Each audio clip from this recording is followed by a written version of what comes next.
started as a harmless dare. Four friends, Alex, Mia, Jake, and Sophie, decided to spend the night in the Whispering Forest, a place infamous for its eerie legends. They laughed off the rumors of people disappearing and strange whispers in the dark. Armed with flashlights and a sense of adventure, they ventured deep into the woods. The air grew colder as they reached a small clearing. They set up a makeshift camp, and Jake began telling ghost stories to set the mood. The group laughed nervously, pretending not to be affected. But as the night wore on, the forest seemed to change. The wind stopped, and an unnatural silence settled around them. Mia was the first to notice. "Do you guys hear that?" she whispered, her voice trembling. The others strained their ears. At first, there was nothing, but then faint whispers, too soft to understand, yet impossible to ignore. "Probably just the wind," Jake said, trying to sound confident. But his grip on the flashlight tightened. The whispers grew louder, more distinct. They weren't random, they were calling their names. Alex, Mia, Jake, Sophie. Panic set in. Sophie stood abruptly, her flashlight trembling in her hand. "This isn't funny, guys. Who's out there?" she shouted into the darkness. No response, just whispers, closer now.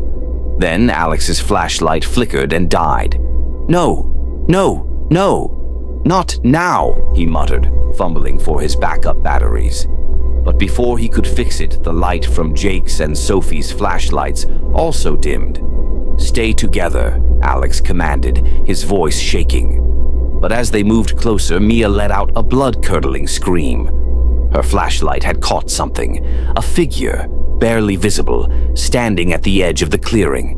It was tall, shadowy, and completely still, yet its presence was suffocating. "Run!" Alex yelled, grabbing Mia's hand. The group bolted back toward the trail, their flashlights bouncing wildly in the darkness. But the whispers followed, growing louder and more insistent. "Don't leave. Stay with us."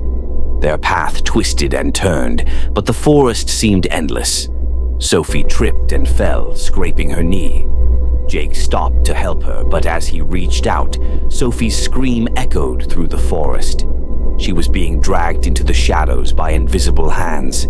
"Help me," she cried, her fingers clawing at the dirt.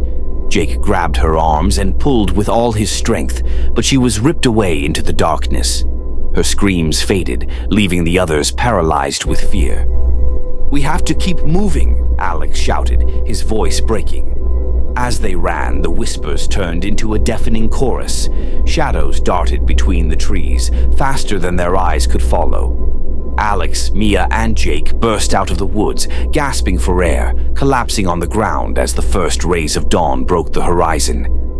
But something was wrong. Jake turned to Alex. "Where's Mia?"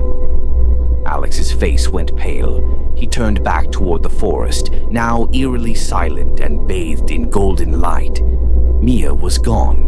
The whispers had stopped, but the forest seemed to watch them, waiting for its next visitors.